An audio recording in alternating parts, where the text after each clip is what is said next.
So, 3 years ago, Luton signed a striker from Canada and he goes by the name of Bim Pepple. At this moment in time, he is 22 years old, but he's yet to make a first team appearance for Luton.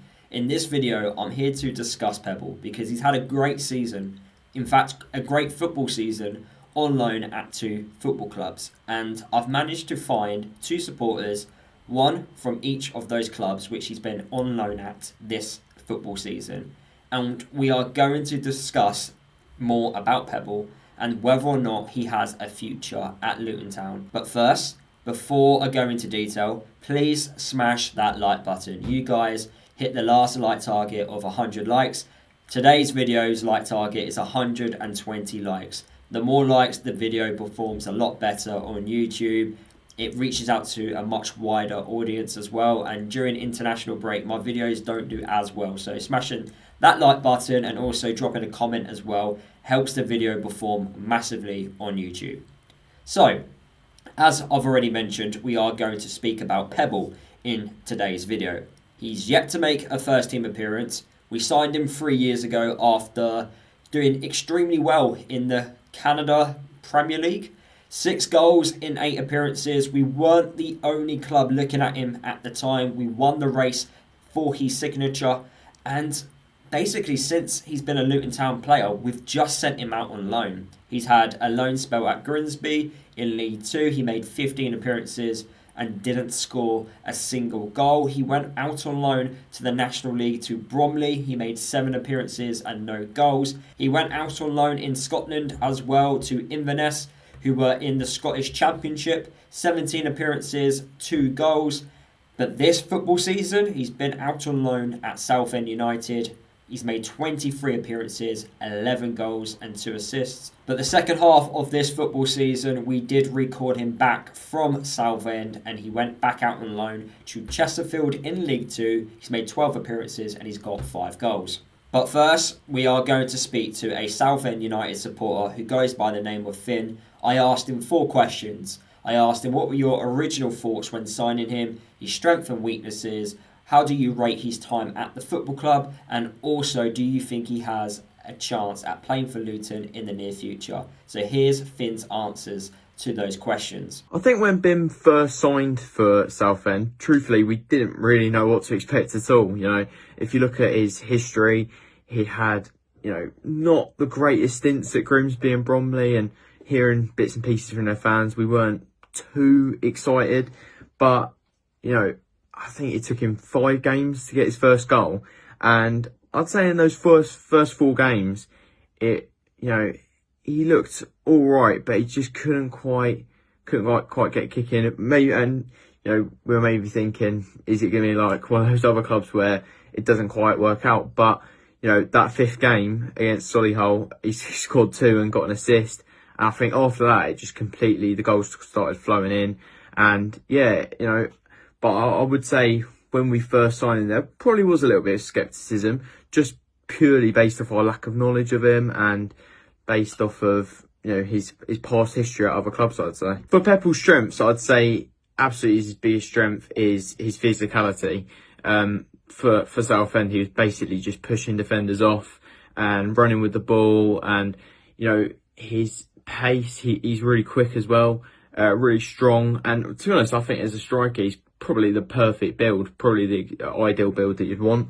So definitely his physicality is a massive one. His confidence once he gets going, and once that first goal comes in, his confidence just run with the ball and have a shot and have a crack at the keeper. That's probably one of his biggest strengths as well. As for weaknesses, it's pretty hard to name many, if I'm completely honest, from what I saw at Southend. But I'd say probably the only one is that, his time at Southend and maybe even Chesterfield to a certain extent, and I'm not sure about the other clubs, but I imagine probably for the other clubs is that before as well. Probably just that he does take a little bit of time to get going, but once he gets going, those goals flow in, and I think he's a real confidence player. So, I mean, for Chesterfield, it took him 5 goals to get his first goal, but then he scored a brace, and that's exactly the same with Southend. So I'd say his only weakness that I could really see was the fact that he just takes that little bit of time to get going. But yeah, if you're patient with him, then he can be a brilliant player. I think I speak for all Southend fans when I say that his time at the club was just amazing, really. You know, as I said, he took that little bit of, you know, getting used to the club. But once he got that confidence, I mean, you know, the first goal that he scored in that game, he scored a brace and got an assist. So 3 goal contributions in one game. And from that moment on, he pretty much didn't stop. He just kept going. He got a hat-trick in the cup.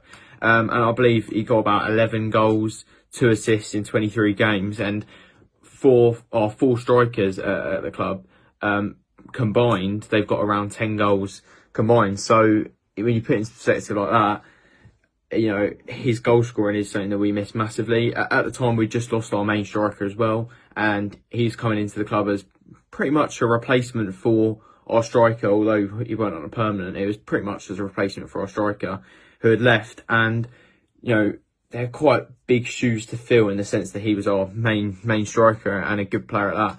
So for him to come into the club at 22 and, you know, absolutely blow out of the water was, yeah, pretty amazing, to be fair. I definitely think that he could feature for Luton's team in the future, for a number of reasons, to be fair. So firstly, as I mentioned, he's so good, he's so physical.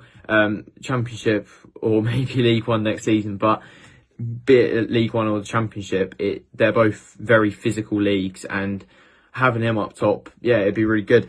I think also with Luton, you play a 3-5-2, which is exactly the same formation that Southend play, and he works really well in that system, and he works really well in 2 up top. So I'd say, yeah, absolutely. I don't see any reason why he couldn't be in the Luton team. I think in an interview, you know, shortly before he left, he said that his ambition was to get to the Canadian squad for the World Cup.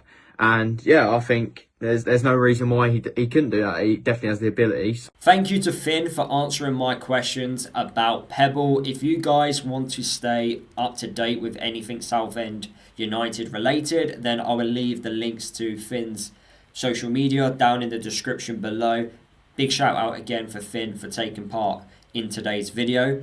And yes, moving on to the second part of today's video, which is talking about Pebble's time at Chesterfield. I spoke to Joseph, who is a Chesterfield supporter, and I asked him the same questions as I did to Finn. When we originally signed Bim Pepple, obviously, was very intriguing and very interesting signing that we made. Obviously, proved himself with Southend in the National League. With the injury of our top goal scorer, Will Grigg, and suspensions and inconsistent injuries of Paddy Madden, it was certainly a backup striker. And you can certainly see that by the loan we decided to make. I think when we made the signing, I think there was a lot of excitement around him, and I still think there is. One thing I would say about him is that his passion is absolutely relentless.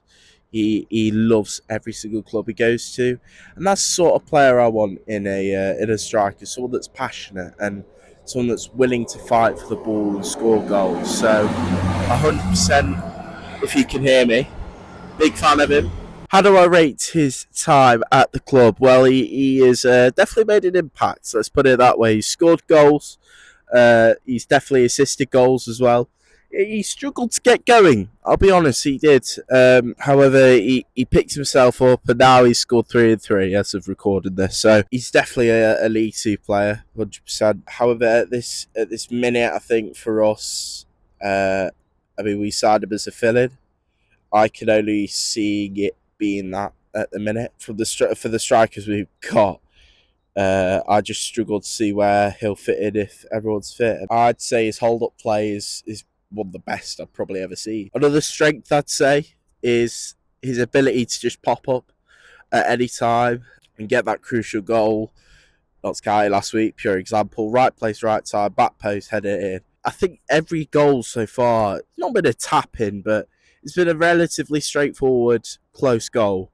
And I think, you know, if he wants to become a good striker, you know, maybe he needs to have that shot from distance when we're 3-0 up. Maybe he needs to have that, cut inside and pop round top right sort of finish. Do I see him having a future? I think, yeah, I do.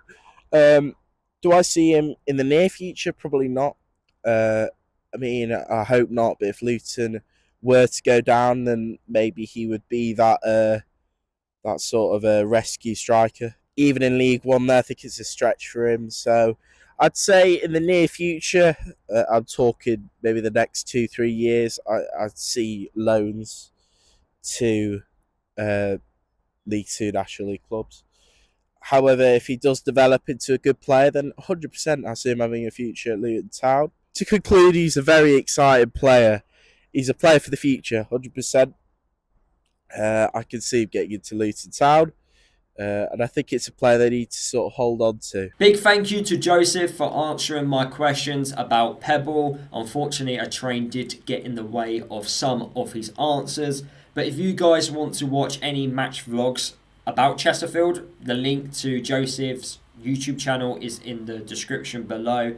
Check out if you guys want to stay up to date with anything Chesterfield related down below. So we've heard from a Southend United supporter and also a Chesterfield supporter. But what are my thoughts about him? Well, I actually think another loan spell in League Two might be the correct thing for him. I think he still has a lot of development left in him. I still think he's a raw striker. I think he's got the physical ability to cope at League One level. But my issue is more on his mental side of his game. I think he is a confident striker. At Southend and also at Chesterfield, it took him some time to get that first goal. But once he got the goal, he then got firing. I want to see what he can do in a full season at one particular club. His goal record isn't amazing if you take away what's happened over the last 12 months. So I do want to see more from him. And I do think another loan spell at League Two would be beneficial for him. At Chesterfield right now, he's kind of a squad player. Realistically, at the moment he's starting because Will Grigg and also Madden have picked up injuries, suspensions. So Pebble's been more of the main striker due to Chesterfield's main strikers not being available. But once the key strikers are back, Pebble's game time will be quite limited. So I want to see what Pebble could do at a League Two side where he's the main striker. That's what I want to see going forward. But look, he definitely looks like he could potentially play for Luton in the near future if he keeps this development up. It's taken him a while. He's been at the football club for 3 years. We might let him go at the end of the season. But at the age of 22, he's still very young. He still can learn and become a really good striker. But he does give me Elijah Adebayo vibes. And what I mean by that is he is a confident striker.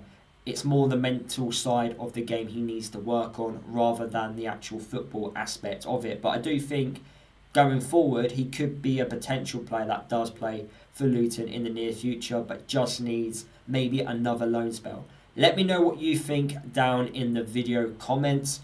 Drop a like on today's video. As I've mentioned, can we hit 120 likes for today's video? A big shout out and thank you to Finn and also Joseph for taking part in today's video. Without them, this video would not have been made, so big shout out to them. Make sure you go and check them out. The links are in the description below. And yes, I'll see you guys in my next video. Don't forget to subscribe and also don't forget to follow me across all my social media. So yeah, I'll see you guys in the next video.